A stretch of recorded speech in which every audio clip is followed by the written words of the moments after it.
Big hour coming up. Ken Hinkley is going to join us. Your calls, 1300 736 736 and the temper text, you know it, 0433 1116. Right, we've been skirting around this issue all morning. Let's get stuck into it with the Friday agenda. The Friday agenda. Charlie Battisti and Co., if you don't mind, they're Melbourne's most trusted repairer of prestige German vehicles. David King, big reputation, small damage midfielders. Who are they? Name names. I've had to trim it down. I'm not going the low-hanging fruit. I'm going the marquee players. This guy. So you're not going the Matt Rouse or the the youngsters that are the guys that are forging it. Just the youngsters that are coming through. Leave. That was a small drive-by then. No need for that. I'm going with the guy. So my number one no damage gun in the competition this year after last year's best and fairest winner. Thank you. Drum roll. He's a dual best and fairest winner for the Giants, Josh Kelly. Wow. 27 disposals. He's averaging, he's 27 years of age, averaging 26 disposals, and he's averaging 5 score involvements. Well, I know he's kicked 3 goals, but at the moment, to me, he's just not getting it done. He's a bit of a stylish misser for me. See, it's just another example of the long-term deal. You've just backed up my point. 9 years, 9 million, and you're telling me he doesn't do any damage. I'll give you my number 2. Who is it? It gets talked about a lot, rave reviews. And I think he was last year's best and fairest winner. May have even been more. Let me just have a quick look at that. He averages 29 disposals, 4 score involvements. Just 4? 4. Can you hear that again? 4. Last year's best and fairest winner, an All-Australian last year. He's kicked only 2 goals this year. Tuke Miller. Wow. Everyone's favourite. Got to get you some damage back into the game. It's dropped right off. And then on the podium in 3rd place, it upsets me to have to say this because I really like this guy. And I know Ken's coming on, so it upsets me even more. Look out. But the Brownlow medalist, Ollie Wines, where's the damage in his game gone? 32 disposals. I've taken out the Melbourne game where he was subbed out of the game early, so I've taken those numbers out. So he's averaging 32 disposals a game outside of that and only 5 score involvements. That's not the player we saw in his Brownlow medal year. No, he's not. And I think even Ken would admit to that. So they're my 3. I've got some lucky omissions too. Adam Treloar, I've got on heavy watch. On watch. He's hitting the scoreboard, but outside of that, he's either kicking the goal or a behind, or nothing's coming from his touches. So all 3 of those players won their club's best and fairest last year. Mate, we're not going the low-hanging fruit. We're going after the stars. The only one I'm surprised on that is Miller. And I do think Tuke Miller adds value in other areas as well. Like, I think he's one of the... I'm not saying he can't play. I'm just saying bring some damage to your game, man. I think he's one of the few midfielders that actually defends and actually plays on someone when he needs to. Whereas most of the mids don't. Just a couple. But you got one for me? You got a couple? Yeah, I got a couple. Oh, I like when you get involved. What do you got? Josh Dunkley. Dunkley. No damage mid. And at the time when, this is nothing against Josh, but at the time when you could have got 2 top 10 draft picks for him or around about, I thought it was a good time to trade him. I just don't trust his ball use. Now, I admire his ability to win contested footy and play multiple roles and all that, but whenever he gets the ball, particularly if he's kicking it inside 50, I don't know how often it ends with a target. He's getting 29 a week too. Yeah, so big numbers, but not big damage. And I'm really nervous to go here. But I just want to float this. All right, what do you got? I like when you do this.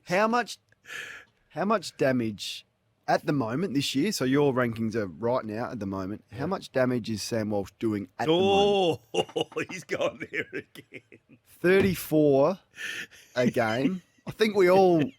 Once again, I'm just calling. This is big numbers. I'll give you the facts. Give me 34. Facts. Yep. I looked up on my little app here. Yeah. 7 score involvements a game. We just heard from Sam Mitchell. That's where they watch the opposition, and when you need to put someone on is when they have maximum scoring. He hasn't kicked a goal or hit the scoreboard. Wow. Sam Walsh this year. And anyway, it's just a watch for how much of his, because he works so hard. He works hard back. You to want support more his bang defense. for buck. I just want probably more forward half possessions, Yeah. and that's a gut feel of mine that I think he can win more of his ball, get less of it, but win more ball front of centre. Fair to say you watch him closely. I do watch him closely. Is he on close checking Really, more often I than really not? admire the way that Can he you goes put him about on it. close checking on Monday night? I might. Watch do his that. forward half stuff. I'm going to watch his forward half possessions and how much damage he does in the Hey, forward. I don't want to see him hit the scoreboard. I don't want to steer you into anything for close checking because I know that's no. your baby. Yeah, So yeah. I'm sorry about that. Don't influence me. Sorry about One for you, Kingy, on the Friday agenda. Thanks to Charlie Battisti and Co, Melbourne's finest facility for the repair of prestige German vehicles. Get your repair process started today. What do you expect from your captain? I've got a couple of captains on watch. Oh, have you? Yeah, so Essendon are down by a point at three-quarter time in a massive game. And you look back to the great, Essendon captains of yesteryear and what James Hird would have done. Now, this is unfair because he's one of the best to have ever done it. But what would James Hird have done in the last quarter of that Anzac Day game when his team is down by a point? I reckon he would have found a way to influence somehow. Pendlebury went on ball and found a way to influence the game.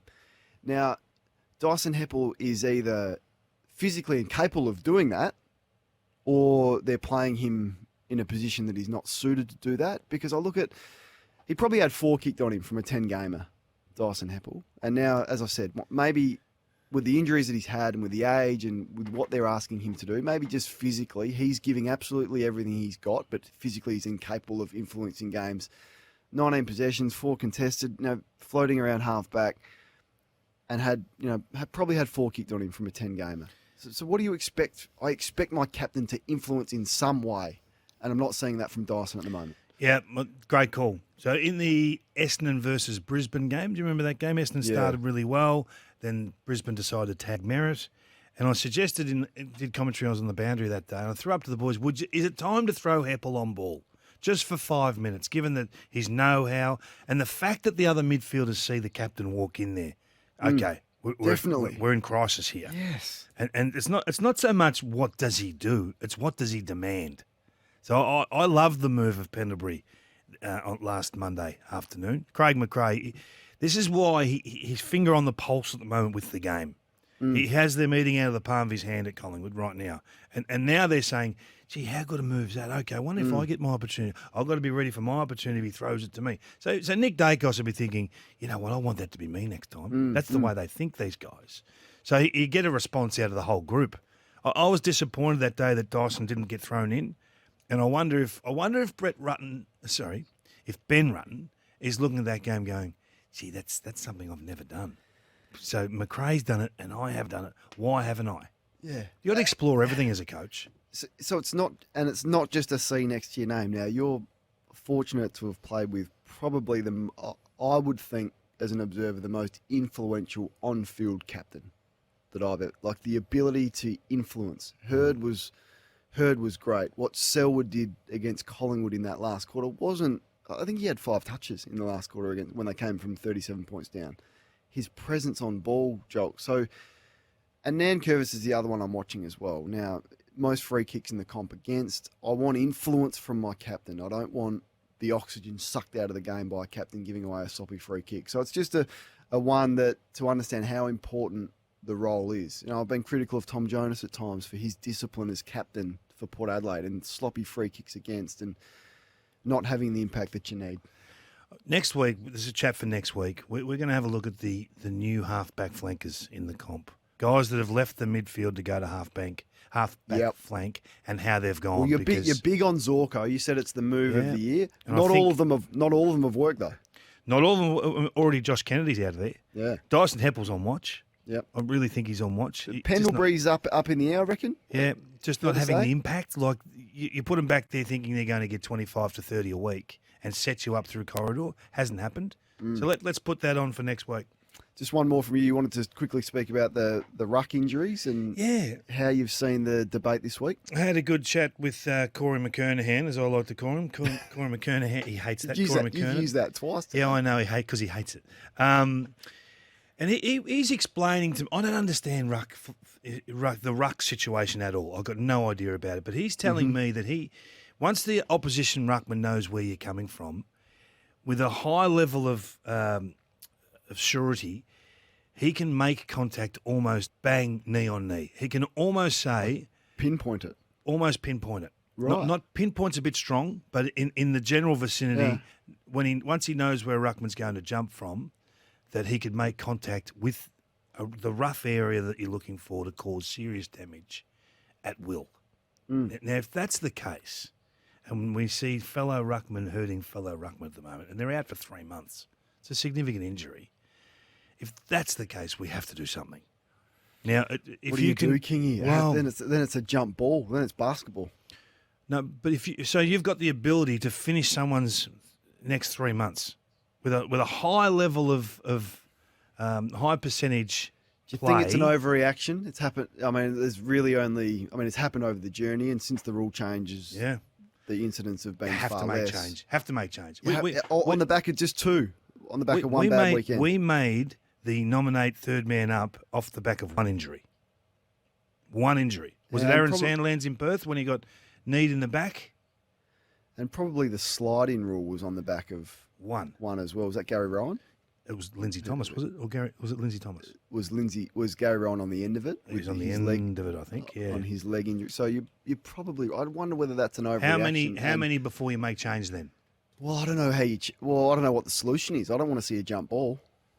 I don't want to see a basketball What if you style can't tip-off. What if you're not allowed to watch the other ruckman's movements? You actually have to jump for ball. Well, what about if you bring back the rule that they got rid of because Matthew Primus was so dominant? They actually can start next to the centre square and put your arm out. That's much safer, and that rewards strength. Look at you, championing change. Just never thought I'd hear this. Coming after Brad Scott's job.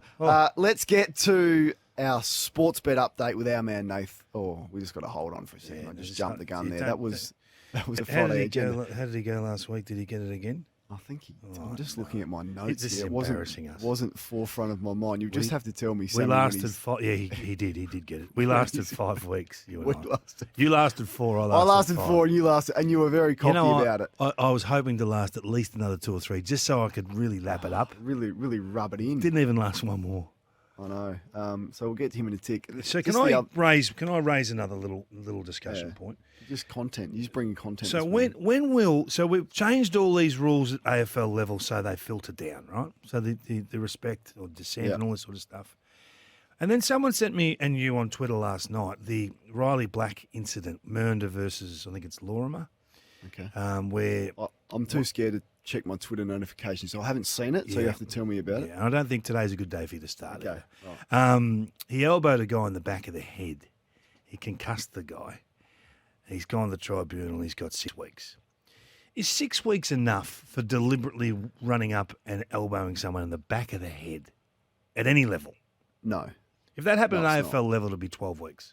12 has to be 12. Why is it 6 at lower levels? Well, we've spoke about an incident here in South Australia where the guy got 3 for a genuine king hit. We've touched on this before. It's not enough. So let's sort that out, the violence at that code, and give these guys serious reprimands.